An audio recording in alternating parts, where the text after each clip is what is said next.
grow in three key areas: recruiting, retaining, and sustaining. Doesn't matter if you're a unit, if you're a district, you're a council, you're an area, a region, you still have to recruit, retain, and sustain. Now, FDR, he was a great supporter of scouting. He's the one who initiated our first jamboree. He's also relied on scouts very heavily during the Great Depression and World War II as well. He once said this: if civilization is to survive, we must cultivate the science of human relationships. I would contend if scouting is to survive, especially now, we know how hard it's been, we must cultivate the science of human relationships. And that's person to person relationships. All right, so mission of Boy Scouts, we know that. We've seen that all the time. So many times people will say, well, the mission is to make Eagle Scouts, or the mission is to make, lovers of the outdoors. No, our mission is to have people to make oral, ethical, and moral choices over their lifetimes. And key volunteers and staff, we all have those three main functions. We have to recruit new scouts, continually recruit. We have to retain those scouts with a quality program, and we have to sustain. We've got to keep it going through people power, through finances, through energy. Recruit, retain, sustain. That's what we need to do. So we link scouting to various entities, both inside the scouting family and beyond, by sharing the qualities of what we do, and the results come from relationships. And those relationships can help us in those efforts by providing resources or in-kind gifts or frequent PR or new volunteers. It's just so important that we have those relationships not only inside scouting but outside, because all those relationships are going to help us to recruit, retain, and sustain what we do in our program. Okay, it begins with the relationships. And we must all be empowered, no matter what level of scouting we're in, be empowered to work with others to create those relationships and communicate the positive things about scouting and establish those positive connections with others. So let's talk about connective relationships 101. What's this all about, and why am I here, and what are we talking about? Well, where I live in northern Ohio, we make a lot of maple syrup, and winter gives way to spring and the sap runs and we create maple syrup. But it takes like a gob of sap to create a gallon of syrup. So if you take all this stuff that I just talked about and boil it down and boil it down and boil it down, those are the three things. I'll keep reinforcing those. Boil it down, and you got to recruit, you got to retain, you got to sustain. All right. In connective relationships, it means that we're going to create those person-to-person links with all those agents, with all of those outlets, with the charter partner, with the community, with governments, with alumni, Eagle Scout, so that we can recruit, retain, and sustain. It's just it. It comes from the relationships. But here it is. Keep boiling it down more and more and more. And those true relationships requires each and every one of us to have three things. We got to be known, we got to be liked, and we have to be trusted. Known, liked, and trusted.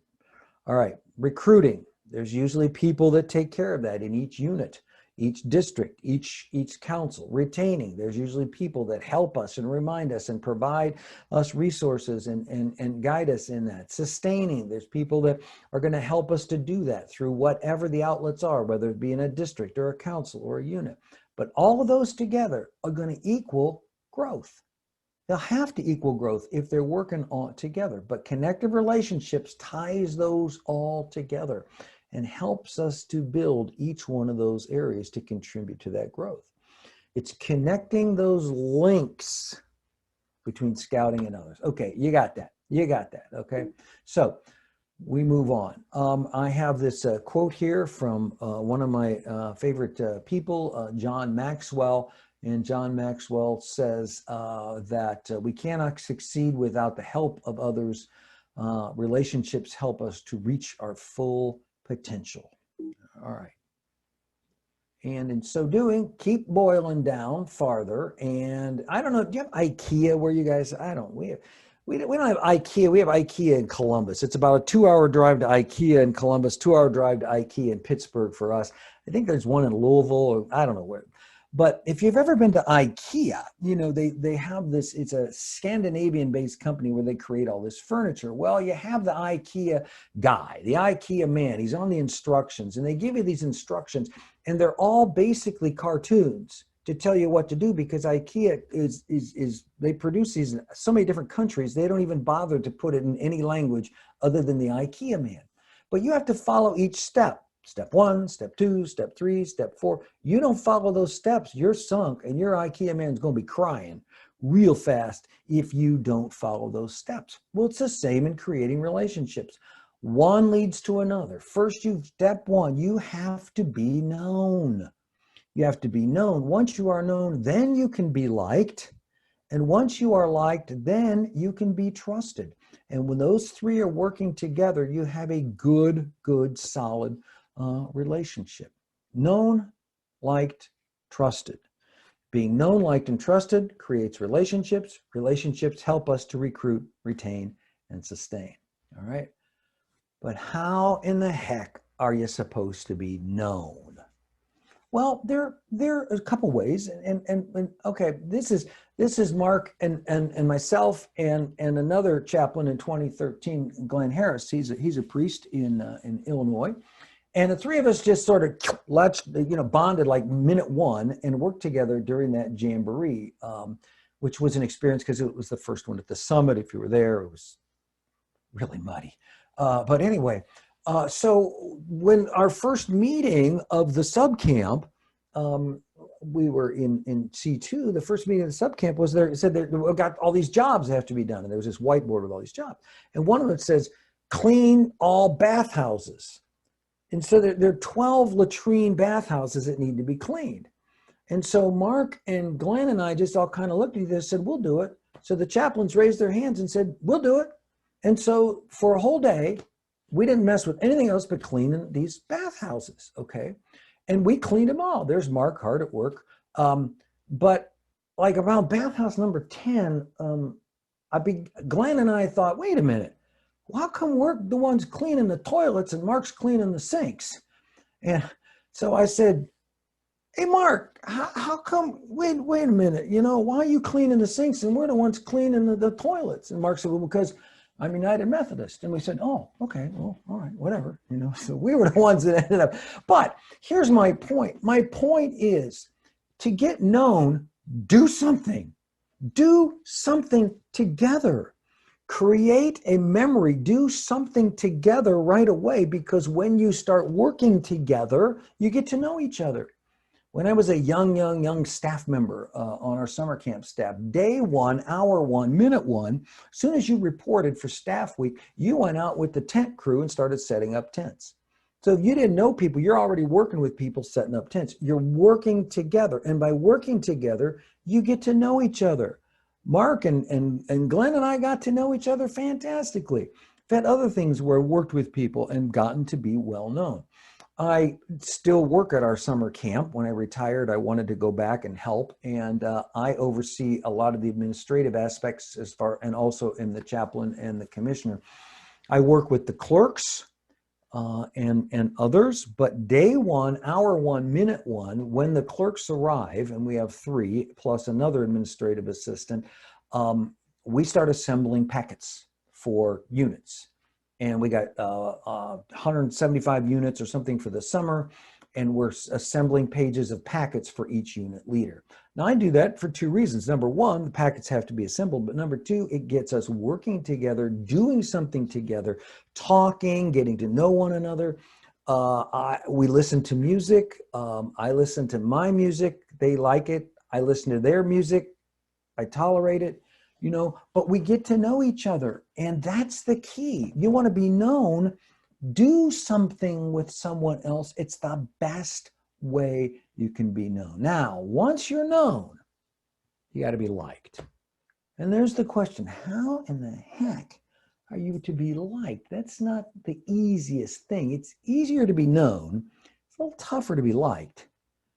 It's really tough to be trusted too, but to be liked, how do we do that? First, be authentic.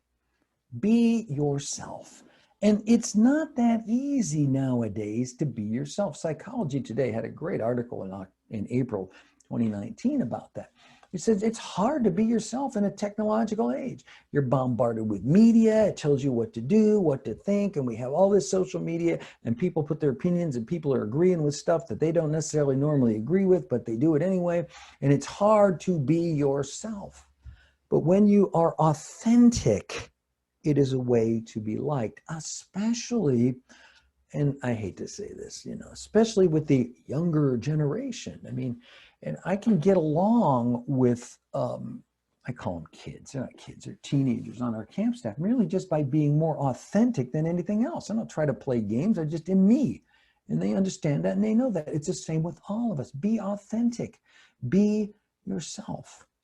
Also, in order to be known, you sometimes need to ask yourself a question. How well am I liked? How well am I liked? And it's a tough thing. You may not be able to answer it yourself as easy. Because in scouting, it's easy to be disliked.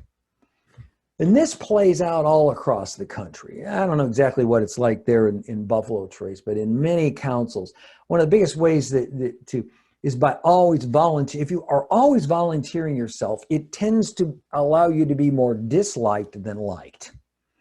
If you can't wait for somebody else to step up and do a job, it's probably already been figured out by others that you just somebody that they don't really like. Oh, I know him, but he always volunteers himself. He has to do it all. And that's not a good way that's not a good way to be liked. It's really a good way to be unliked. So what happens in many councils is you end up having like this good old boys club. I don't know what it's like in yours.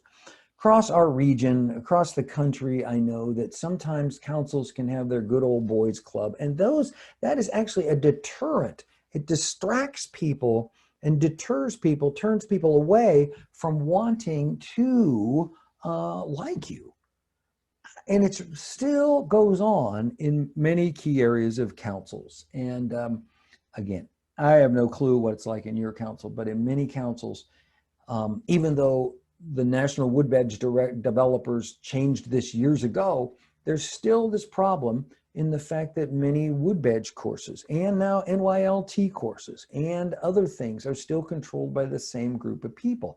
Even though they're supposed to allow 1/3 of their staffs to be brand new, there's still this control factor in many of these areas. And that's just an example. But that can cause people to dislike you in scouting. So, think about, are there areas where you think maybe you might be disliked? Because you've got, in order to develop the relationships, remember, developing relationships, known, liked, and trusted. If I am that helps whatever level I'm in to be able to recruit, retain, and sustain as I create relationships. John Maxwell, again, I think he's got a lot to say about leadership. And he says, people may hear your words, feel your attitudes, and full of pride of yourself. It makes you stiff and stubborn and creates strife with others. And here's the thing, where'd it go? Where'd you go? There you are. You're a leader. You take the time and make sure everyone needs encouragement. Everyone, young or old, is changed by the simple thing of encouragement. To be liked, especially in scouting, be authentic, be an encourager. Encourage people, all right? How well do you, in your scouting role, reach out and encourage others? It's a pretty simple question, but how well can you answer it? I don't know if any of you ever knew Charles Dahlquist. Charles Dahlquist was our national commissioner back a few years ago. And Charles, as the national positions are kind of at times untouchable. And the national commissioner many times is just not somebody you would walk up and talk to. The national commissioner can speak to a group and then people will pose to get a picture taken like some sort of rock star or something like that. Not Charles. Charles chose to every morning at the 2017 Jamboree clean tables and wipe down tables and interacted with all the other volunteers and thanked them and encouraged them for what they did. Breakfast started at 5 a.m. He was there at 4:45 every morning and worked the entire shift every morning just doing that. And I'll never forget that because I thought that was so important as far as showing encouragement. My son is a tiger and lion and tiger leader. He has made a commitment. That's the level he loves working with. He serves 2 years, meaning he takes them from lions through tigers, then goes back and starts all over again. Lions, tigers, back, start all over again. He encourages those scouts like crazy. And even during this pandemic, I was so impressed because he called and talked, on the parents' phone and talked to the kids via FaceTime if they had it, encouraged them through all of this. He wrote postcards, giving them encouragement, sending funny stuff to them. He kept that relationship going and kept encouraging them that, we can do this and we can get through this. I told you I work on on our camp staff, and one of the best places, most people need encouragement, are a dining hall staff of a summer camp, especially people working a dish room.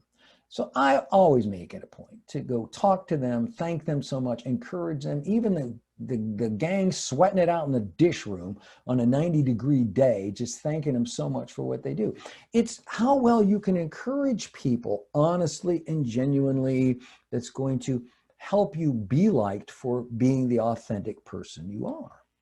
All right, now the biggie. Remember the IKEA step. I got to go step 1, I got to go step 2, and now I'm at step 3. How in the heck am I going to be trusted? Because I can't be trusted unless I'm liked. I can't be liked unless I'm known. It's tough. This is it. You've got to be dependable. You have to be dependable. And what do I mean by that? I mean, you respond to emails quickly. You don't leave people hanging. And scouting works in texts and emails, but you get back right away with somebody. Don't leave somebody hanging. Even if you don't know, say, thanks for reaching out. I don't know, but I know where I can find out and I'll get back with you. And then make it a point to get back with the person. And we have this problem, and Mark, I'm sure Mark will agree with this. We have this problem with churches and clergy all the time. People can't get back with you. They can't let you know something. And I'm sure in your work and in whatever, you have the same problems. People can't get back with you. They can't even say something like, I don't know, or yeah, thanks, let me think about that, or whatever. Be dependable. Those little things, those little pixels that make those big pictures, those little things of you even responding to an email show that you can be dependable, which help people to realize that, yes, you can honestly and genuinely be trusted. Second thing, arrive early. Earlier if you're in charge. Now, that may seem like a small thing, but geez, we're so bad in scouting sometimes about getting started on time. Well, I see it's 7 o'clock and not everybody's here. We'll just wait a few minutes and, get started. Well, the reason they're not there is because they know you're going to wait. You start starting on time, they'll show up or they'll be there, whatever. And I think if you're in charge, arrive early, because that allows people to see and you to demonstrate that you are dependable and you're ready to go. And you're there because you mean business. What's the business? The business is doing what we can to develop, young people of integrity, develop those ethical and moral standards. And that's important. That's huge. All right. Communicate a lot. I appreciate Adam and Mark in their ability and their communication efforts with this. Your University of Scouting, thank you very much. It was great. They contacted me several months ago and got all their people lined up and knew what was going on. And that's great. And we had a conference or a call just last week or week before just to double check everything. But communicate a lot. I don't think you can over communicate in this day and age. And I also don't think you don't have an excuse for not communicating. It ain't like it was when I was back in Marnock Lodge in 1969 and became lodge chief in 1974. Okay, we had like a newsletter that we mailed by mail and a telephone. We are bombarded with ways to communicate now, and communication shows you are dependable. One of my favorite movies, Cool Hand Luke. Love that movie. Starred Paul Newman, came out in 1967. He's part of this chain gang, and the boss, the guy in charge of the whole chain gang encampment, as Luke tried to escape, his famous line, "What we got here is failure to communicate. When there's communication breakdown, it shows that somebody wasn't dependable in that chain of communication. And if you're in charge of something, it better not be you, because that shows that you are not dependable and therefore breaks down trust. Then follow through. Follow through is huge as well. If, like, you respond to that email, I'll get back to you, get back to the person. Okay. Follow through with projects. Follow through with what you're going to do. Follow through with, after an event is over, send an email, send a thank you, write personal notes to everybody. Sure appreciate what you did. Thanks so much. Because that shows that, you know what, you can be trusted. And here's something to remember. These aspects of being trusted, dependable, emails, all that kind of stuff, it all reflects on your leadership ability. And if your leadership ability is high, let's say on a scale of 1 to 10, if your leadership ability is high, 8, 9, 10, up in there, guess what? You are going to attract other 8s, 9s, and 10s. If your leadership level is down here, 2, 3, 4, and you don't respond and you don't arrive and everything like that, guess what? It's not so much that you're going to attract 2s, 3s, and 4s. You're going to repel the 8s, 9s, and 10s. They don't want to work with you because they are dependable and they are trusted and they know what they're doing. But so you're hurting yourself if you're in a leadership position by not doing these things, especially like being dependable. Okay, what else? Seek to understand. It ain't rocket science. Seek to understand. Okay. I just did my monthly newsletter. Adam talked about this, about, and I've done several of these now. I think I have 24 issues or whatever, all on relationships. And this last one was exactly on that, seeking to understand one another, how we do that, how the brain functions in the understanding process, how distractions keep us from understanding things. I think it's loaded with a lot of good information. I won't go into detail for time. There's my email, crrelates, get it, Central Region Relates @gmail.com. If you want me to put you on the list, I'll be glad to put you on the list and send that out to you every other month. Okay, let's move on. But wait, there's more. I've got more for you. It's free. It's absolutely free. I'll email it to you. Look at this. This is it. I spent a lot of years doing pastoral counseling. I know this. Trust takes years to build, seconds to break, and forever to repair. You know that. We're smart people. And we've all had that happen to us where we have given up on their trust in 1 second. All right. Let's talk some more about that. Okay. True or false? The charter partner relationship is the most important relationship in scouting. I'm going to start moving quickly for time. That's false, folks. Charter partner relationships are very important. Don't get me wrong. And we know charter partner relationships, that's between a unit leader and the organization's leaders and all that. But don't get me wrong, important. The most important relationship is with leaders and scouts and parents. If that relationship between leaders, to where the scouts and the parents look to the leader and they know him, like him, and trust him, if that ain't happening, ain't nothing happening. That is the most important relationship in everything we are doing. And I am a stickler for that. I think it's very important. You don't know this guy.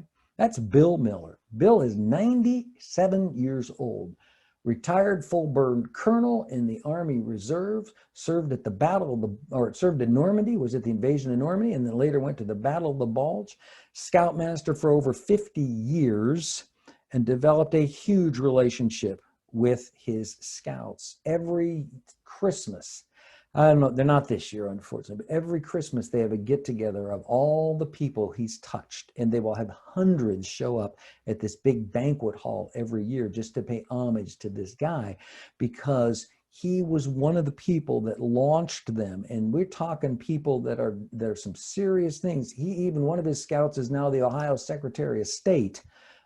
Bill has done an incredible job because he figured it out that he had to have that relationship with his scouts and with the parents. You have examples of leaders just like that, and you know what I'm talking about.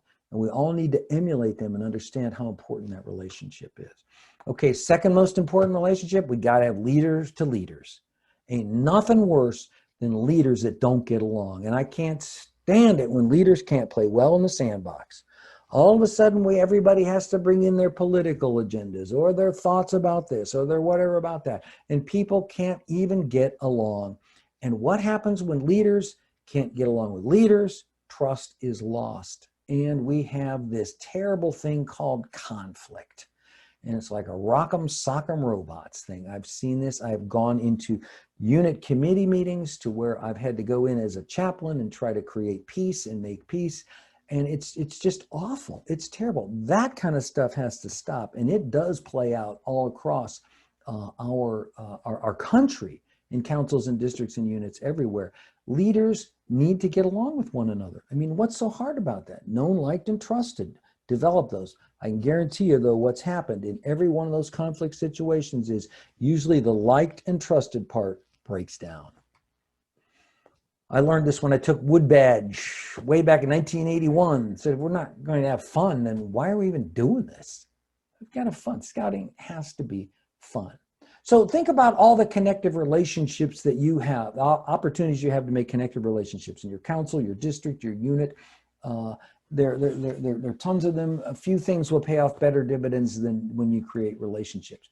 You got Eagle Scouts, scouting alumni, existing charter partners, faith congregations, schools, governments, groups, community groups. You got all kinds of people, the colleagues and friends to where relationships can be created. When they are, there's growth. Let me give you a case in point. We had a troop last year that wanted to honor their 75th anniversary as a troop. And so they decided they would tap into their alumni and get as many names as they could. They started a year ahead of time to have a reunion of people that gathered. And they were expecting maybe 20. They had 89 show up. 89 alumni from one troop showed up in one place. And it was a great evening, a great thing. But what came out of that? They picked up 5, 6 merit badge counselors. They also, one guy mailed the next week a check to the scoutmaster for $5,000 saying, do whatever you need to with this. This troop meant a lot to me. There's a sustaining type thing. But creating those relationships and then keeping them going, it's huge. All right. We could go on and on about this, create, recruit, retain, and sustaining. That's going to equal growth for all you. But never, ever underestimate the power of building those relationships. When I serve as a chaplain, we talk to the scouts a lot, relate to them, build those relationships, call them by name, encourage them, encourage the leaders too as well. I'm always up early at camp.